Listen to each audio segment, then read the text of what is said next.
Hello, class. Welcome to week 5. We are officially past the halfway point, so congratulations.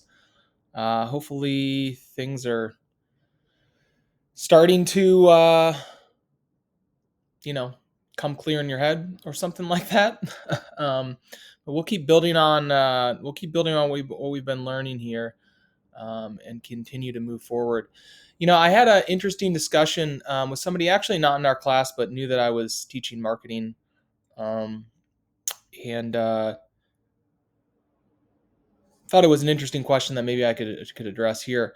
So, this is a marketing class, and I think this student's kind of question or comment was around, so do you put together Facebook ads?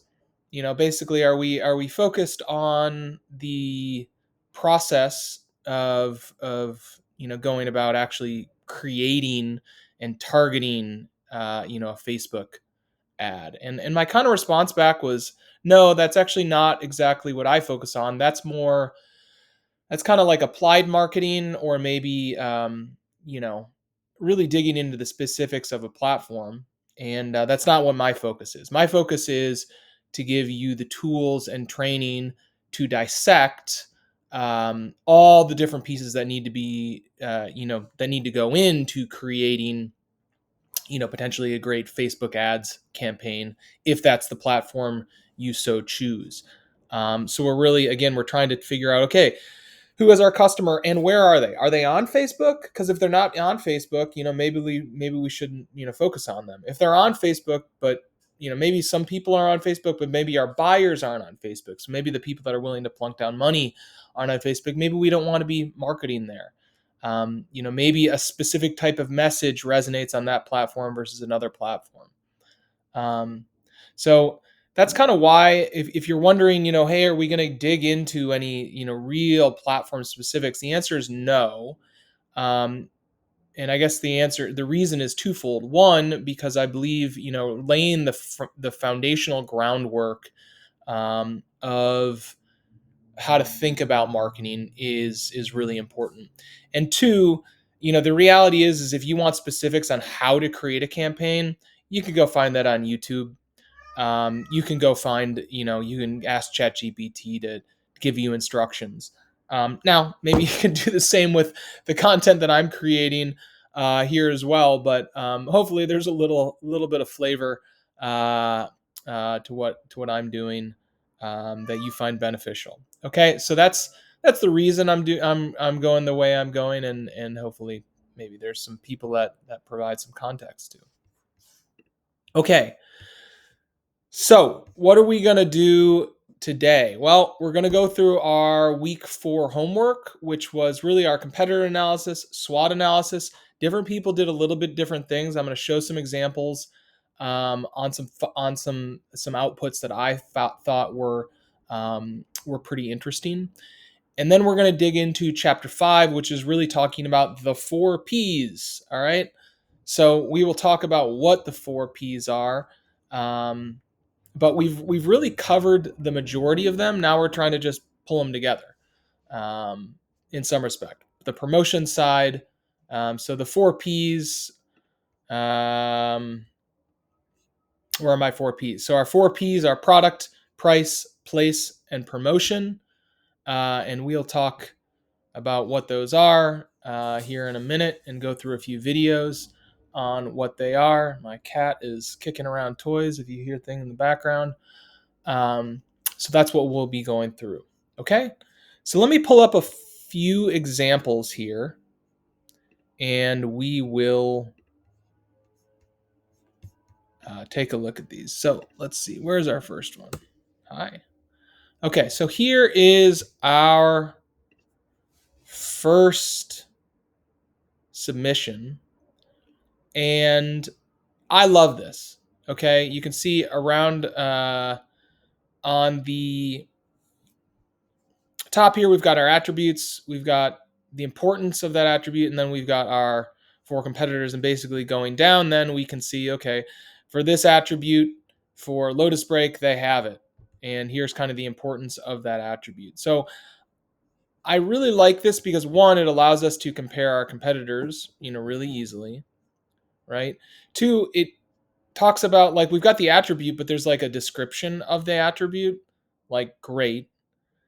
And then we can obviously easily see kind of the comparison across. Maybe one thing you could do better would be maybe to color code these so it's like it makes it a little bit easier. I get it. That might well, I was gonna say that might break your theme here, but you probably could do like a big purple check and a in a gray X or something like that, just to make the difference really easy to see, so we can see, oh yeah, ours has all of them, obviously, and our competitors don't. And then some of these, we've got some more. We get into some more detail on these things. So I think this chart, as far as one place, um, that communicates all the information. I think this did a wonderful job. And I think some of the other one, I think some of you did something similar to this. So again, I'm pulling up some like representative um, examples, but just because I don't pull yours up doesn't necessarily mean you didn't do it. Maybe take some of this and apply it back to what you've done versus being like, oh, I wasn't showcased here, so there's a problem. Okay, so this one I think all in did a wonderful job of going through the goal of the project. All right, so let's go to our second one, which, man, I love doing this because it's always a problem for me to find these things. Okay, we'll do this one. These aren't necessarily in any sort of order. Okay, so we've got a similar kind of structure here. We've got our competitors on the left, this side, instead of crossing the top, and then we've got what they do well, what they don't do well, and our advantage. So what I liked about this was, instead of listing strengths, weaknesses, threats, opportunities, what I really liked about this one was twisting this into language that makes a lot of sense for you. So what they do well and what they don't do well, like that to me is like really simple language. Our advantage, like, man, that takes this concept of SWOT, strengths, weaknesses, opportunities, and threats, and kind of gets rid of like, hey, let's get rid of the business school side of things. And what I thought about, so then when I go what they do well, fast access, AI driven care plans, cool. Like I get it. This is what they did. This is what they do well. This is, the things that maybe you're thinking, hey, these are some of the things maybe we want to copy or take forward into our app. And, these things that they don't do well, these are things that we don't want to pay attention to. So I really liked, um, I really liked the presentation of this and kind of the language tweak, just on how this is presented. So again, um, uh, I know some of you did this on your own as well, or on your presentations. So again, not saying this is the only one that did this, but I really thought this did a good job. All right, let's bump into, let's see, which other one. Okay, we got two more. So let me get my share. And let's see. We'll go here first. Okay, so here's again. Maybe I need to let's see. Okay.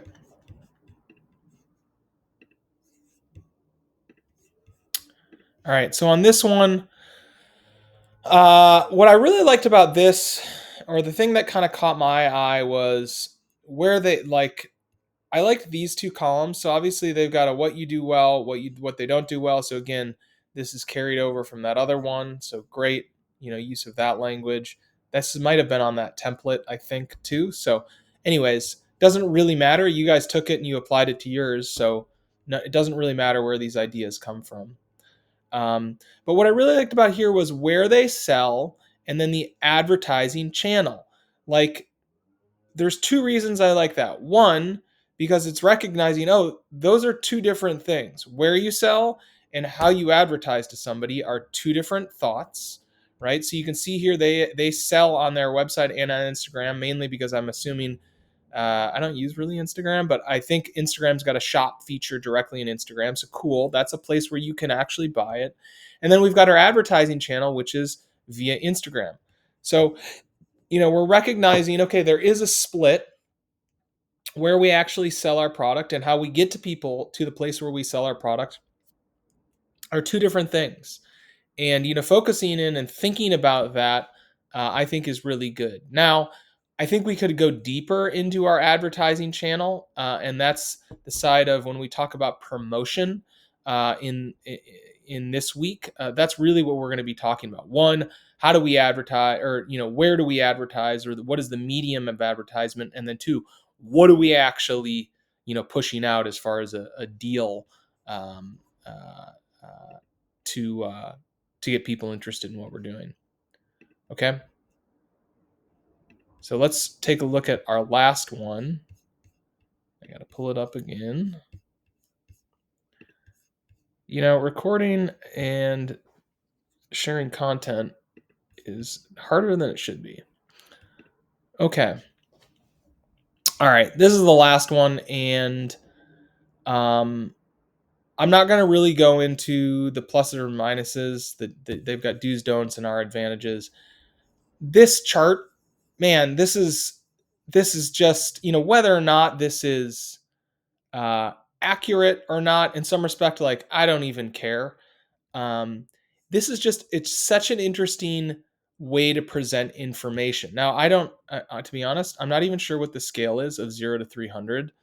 Uh, I'm not totally sure. I'd have to go look back and look at the other page, but I'm blanking now. But as far as taking, these three attributes of mobility, quality, and consistency, and showing how our competitor sets do it differently and how we do it, man, this is such an interesting way of conveying information about how we are, better. Now, are all these, is this accurate? Are they all at 100 or something like that? And we're actually at 3? Like, I think there are some questions whether or not, again, this information is accurate or something like that. But as far as really presenting, a concept really clearly, digestibly, like, I look at the chart and it's like, oh, I understand what's going on. In some respect, even though I don't know what's going on, man, this is a really interesting way to convey something that is generally words based. So you're taking something that's not really data based, and we're injecting it into like a data environment. So it's this is a really interesting way of conveying this information. So I really applaud you for thinking kind of outside the box on this. So this is really cool to see. Nice work. Um, and yeah, so those are the three examples that I've got for you. Or I'm sorry, the four examples for the homeworks.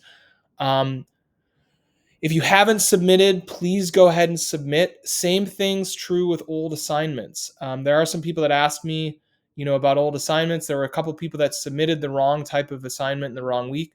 Go back and finish those. Okay, there's no reason not to go back and complete those before the end of the class. You've got plenty of time. These assignments shouldn't take you too long. Okay, so what are we gonna do? Well, let's see here. All right. So, what is our project for this week? So, this week, your deliverable is a marketing mix of our four P's. Okay, and our four P's, as I said, are price, place, product, and promotion. So, again, our product is what are customers going to get, product or service. Okay, price is how much is it going to cost. Okay, place is where they can find and buy it, and promotion is the main ways you're going to sell your product or service. So this is both, when we think about promotion, we are both talking about medium of message. So is it going to go out via email, and what are we going to say to drive people to our place, basically? So first customer 50% off or something like that. What is the promotion, and how do we put the promotion out?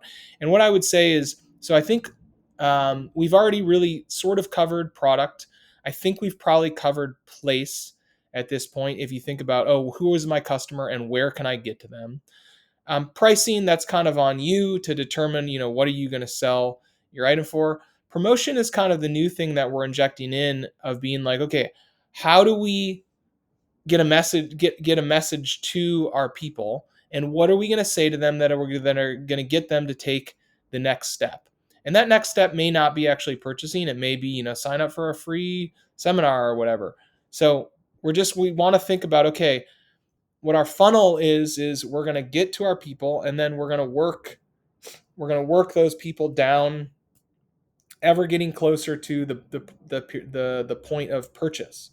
Okay, and so we need to attract them. So that means we're going to offer them something up here, and then a certain number of people are going to take the next step and move down, and then a certain number of people are going to take the step and move down, and then eventually you get to, and out of the 100 people that got my initial message, one of them purchased. Okay, so that's what we want to put together. We want to put together something that conveys, what are the 4 P's of what we're doing? What is our product? What are we selling it for? Where are we selling it? And how basically are we selling it? Or how are we getting our message in front of people that even gives us a chance to sell it?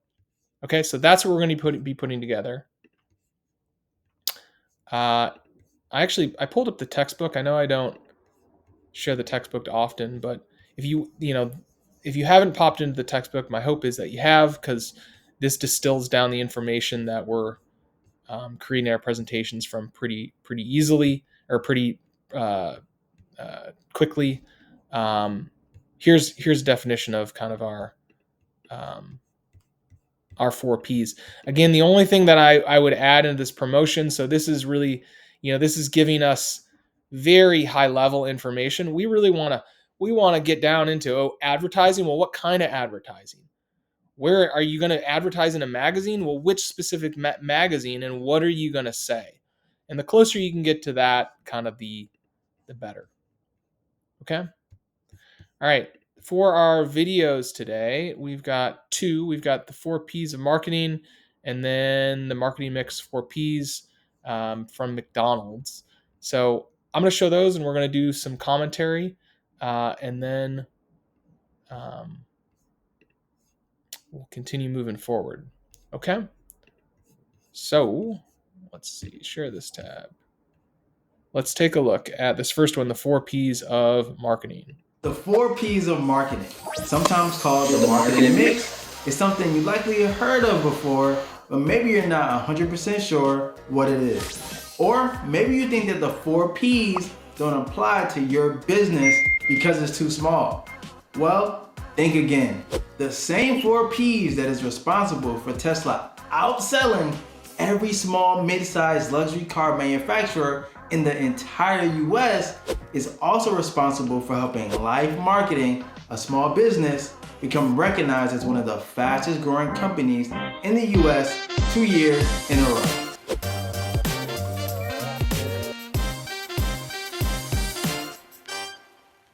I'll be breaking down the 4 Ps into an easily understandable format so you can use them to grow and maintain a thriving business. But before I do, if you find any value in this video, go ahead and hit the like button for me.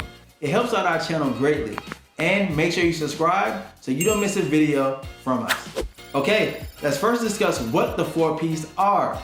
The 4 Ps of marketing is the foundation for any sound marketing strategy. The P's stand for product, price, place, and promotion. Like the legs of a chair, if any of the 4 are missing or not properly executed, your marketing strategy will yield rocky, unpredictable results, likely causing you to fall flat on your face. So, individually, they're important, but together, they are powerful. Let's take a look at each P. Yeah, I mean, maybe the comment on that is we were thinking about our business holistically, and hopefully you've gotten that from this whole course. So we want to, none of these are in a vacuum. The marketing mix individually. Product. Your product is the actual product or service you offer for sale. The question you want to answer right here is, do I have a product worth buying? And so, what makes a good product? Well, one that solves an actual problem. The problem can be physical, mental, or emotional. When you think of your product offering, there are two things you want to consider. First, what problem am I solving? And secondly, what makes my product unique from what's currently on the market? And once you have an answer, you are ready to move to the next P in the marketing mix: price. Price is how much you charge for your product or your service. The question you want to answer here is whether my product is priced appropriately. So, how do you know your product is priced appropriately? Well, there are four main pricing strategies you can choose from. The first is cost plus pricing, which is your cost and then adding a markup that you deem necessary. The second way, competitive pricing, setting your pricing based on what your competition charges. Next, we have value-based pricing, which is setting your price based on how much your customer is willing to pay. And lastly, penetration pricing, which is setting your prices low to enter the market and then raising them later. Whatever pricing. Yeah, I have to say, to me on the pricing, everything is value-based pricing, meaning everything is what your customers are willing to pay. So even if you arrive at a price that is like cost plus, that are your customers willing to pay that? Like, you still get into like, oh, is somebody willing to buy this? If you do cost plus, um, let's say you're like Home Depot and you're doing cost plus because you've got a million items in inventory, and cost plus is kind of the easiest way to price it. Like, that kind of makes sense. The question still becomes like, oh, are customers willing to pay, that amount? If you have one product or service and you're doing cost plus, you might have the ability more to like change that margin depending on, oh, it looks like people are paying 30. Are they willing to pay 40%, markup? Um, in that case, like, yes, you're arriving at what price you're charging by doing the math as cost plus, but you're still testing whether or not a customer is willing to pay that amount. So to me, all pricing always comes back to what is the customer willing to pay. And in some respect, if he's got this market penetration, that might, in a market penetration position, you may be taking, it may cost you more to produce the product than people are willing to pay, and you may, quote unquote, have to make it up in volume. In some respect, that's just the reality of the world, and you could get angry at that, or you could just realize, hey, that's what the business is, and I got to get this thing to volume, so I have the ability to cut costs, so that I could offer this product. Um, to me, yeah, that's like market entry pricing, but it's also the customer saying, I don't really care what it costs you. I care what it costs me. Um, anyway, just a comment on pricing. Strategy you choose, make sure of the following things. First, your target audience is willing to pay the price you set, and the price you set is profitable once all costs, marketing, and sales are considered. All right, let's talk about place, the next P in the marketing mix. Place simply means the location where you sell your product. And you know what they say, location, location, location. The question you want to answer here is, can my target audience be found where I choose to sell my product? Okay, how do you choose the right location? Well, go where your audience is. Your place could be online platforms such as Facebook or Instagram, or offline in places such as a particular city or a particular state. Answer these two questions to help you determine what place or places are right for your business. First, where are my customers? And secondly, where are my competitors? Which brings us to our last P in the 4 P's of marketing: promotion. Now, promotion is any action you take to drive awareness and ultimately sales for your business. Promotion should consider digital marketing activities like the ones we offer our clients here at Life Marketing, such as advertising, email marketing, and social media management. Promotion should also consider actual promotions such as discounts and coupons. Here are 3 questions you can ask yourself to make sure you do promotion right. First, where does your target audience spend their time, online and offline? And 2, what type of promotions or messages do your audience respond to best? If you want to learn more about how to promote via digital marketing and gain an edge on your competition, then there is one important thing you must do. No, like right now, don't wait. Go ahead and subscribe if you haven't already. We upload videos every week that help you create, analyze, and dominate your marketing initiatives. So there you have it, a complete breakdown of the 4 P's of marketing: product, price, place, and promotion, also known as the marketing mix. If you found any value from this video at all, I don't think they have a template here. Yeah, they don't have a template. You definitely can find templates online. Let's go into the next one though. So hopefully this will give a. I haven't watched this in a while, but let's take a look at this. This is specific to McDonald's. Let's go. The marketing mix is an analytical model used by businesses to attract customers. It is made up of 4 elements, which are referred to as P's, simply because they all start with the letter P. These are product, price, place, and promotion. It's important to be aware that the most effective businesses constantly adapt their marketing mix to the changes which happen within their environment. In this video, we will look at each P individually and apply the marketing mix to McDonald's to see how they effectively use the 4 P's to attract customers. So, starting with the first P, which is product. The product element of the marketing mix is focused on the products or services that a business sells. Products are classified as tangible items as they come in a physical form and can be touched by the consumer. For example, smartphones, clothing, and trainers are all classed as tangible products, whereas services are classed as intangible as they cannot be touched by the consumer. Examples of services include beauty treatments, car valeting, and pet sitting.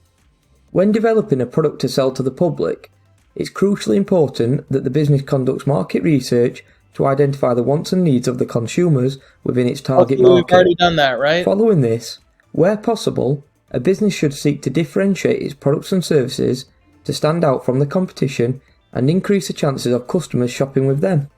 This is where the USP comes into play, as the business aims to make the product or service different to what is already available elsewhere in the market. Traditionally, McDonald's offered fast food which was perceived by the public as predominantly unhealthy but tasty, with the core products within its portfolio. Yeah, I think that's an interesting statement. I actually I just recently watched the movie The Founder, which is about it's on Netflix. It's about the I guess the founding of McDonald's, and I know that statement back here about McDonald's being, that's what they were focused. I don't think McDonald's like. I get it says which was perceived by the public, but I don't think that's the way McDonald's thought about what it was doing, especially when it was founded, and probably doesn't think about that it's, oh, well, this is what we're providing. I would think from a marketing standpoint, they think about it, providing they probably are more like it's like a affordable, healthy alternative, or maybe not healthy, but it's an affordable, fast, nutritious option. Now, whether or not that's true, I don't know if it totally matters. But if that's the way they're positioning it, this doesn't feel to me like it's how McDonald's would talk about their product. It feels like it's like how a consultant would talk about their product. Not sure it matters, but just some commentary. But tasty, with the core products within its portfolio including burgers, chips, and milkshakes. However, over the years, McDonald's has diversified its product portfolio and adapted to changing consumer tastes. For example, McDonald's has introduced a wide range of diverse products, such as its McCafe range, a breakfast menu, salads, as well as vegetarian and vegan meal options. This has helped McDonald's to attract a wider audience as they are effectively able to meet the wants and needs of more consumers, which in turn has helped them to increase their sales revenue. We now move on to the second P, which is price. Price is focused on the selling price set by the business for its products and services. It's a very important element of the marketing mix and one that truly impacts buyer You behaviour. have different levels of pricing depending on your product and the features. You could have obviously multiple prices for two different products, but even one product you could have, low, medium, high. So it's not necessarily just one price. Before setting a selling price, it's important that the business understands how much the customers within their target market are willing and able to pay. But there are several factors which influence this. These include the availability of the product or service.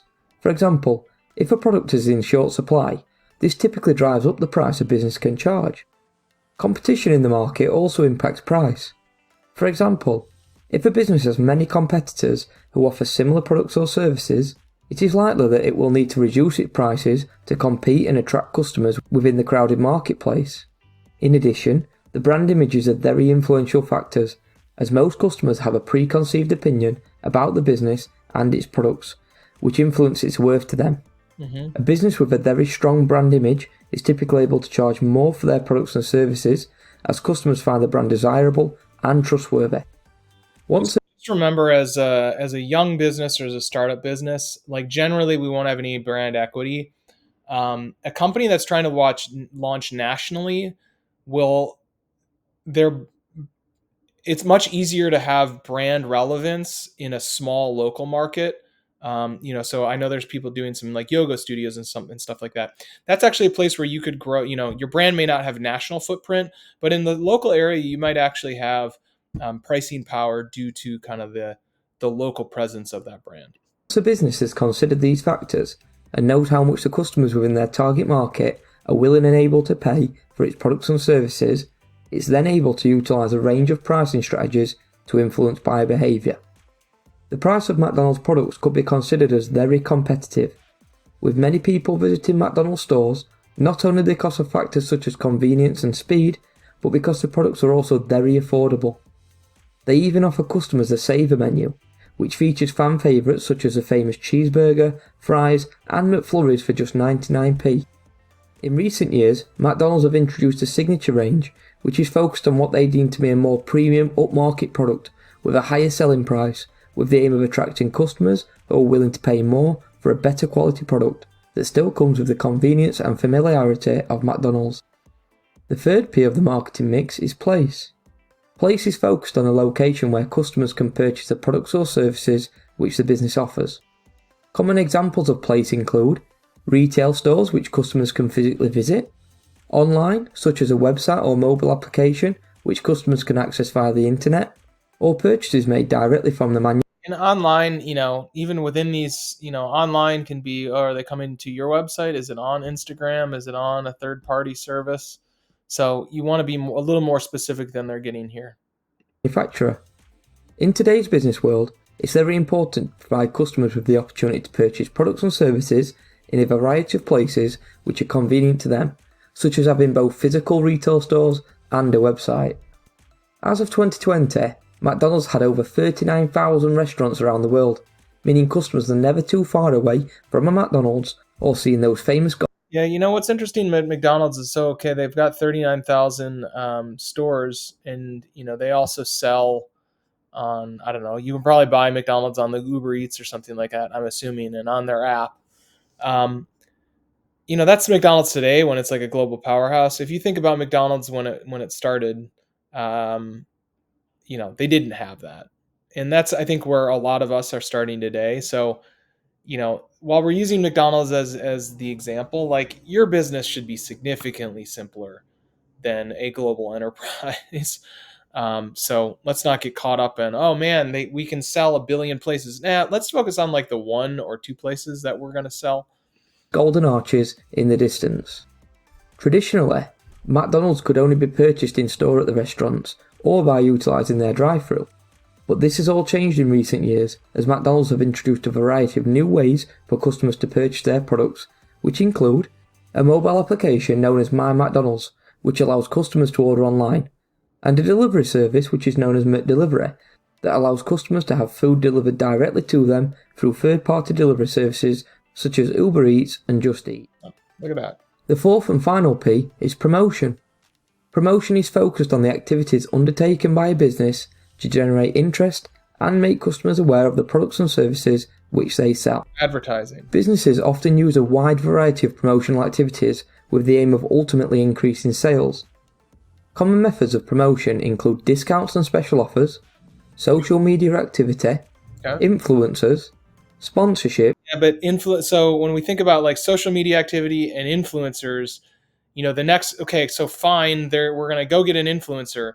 But then the question, becomes like, okay, well, what are we just giving our product to that influencer and we're hoping and praying? Are we giving the influencer a coupon code to talk about at the end of the video that's going to try to drive people? Like what? Like, fine, we can work with influencers, but in some respect, let's think through this promotion more deeply and understand what are all the steps that we expect to happen, if this is going to be successful. And advertising across a range of multimedia such as TV, radio, billboards, online video, and website banners. McDonald's uses a mixture of promotional activities to bring attention to their brand and increase sales, but advertising is one of their most effective promotional techniques and something McDonald's takes very seriously, having spent over $600 million in 2020 alone to carry out campaigns across TV, newspaper, radio and billboards, just to name a few. McDonald's also uses sales promotion as a short-term incentive, which is designed to encourage people to buy more of their fast food products.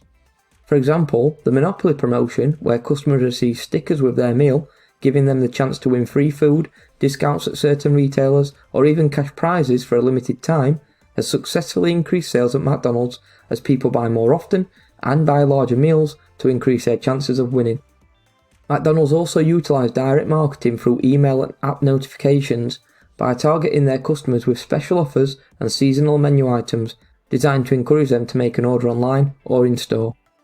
Now that we've looked at each of the 4 Ps with some examples of how McDonald's utilises them, it's important to be aware that the 4 Ps shouldn't be used in isolation, and for the marketing mix to be truly effective in attracting customers and increasing spending, it's crucial that each element of the marketing mix complements the others. Hopefully that's provided you with a better understanding of this analytical marketing model and how it is used in business. If you found the video helpful, it would be appreciated if you could hit the like button and remember to Okay. I often joke that I'm retired, but in reality, it's just that I get to Kill that. There we go. Okay.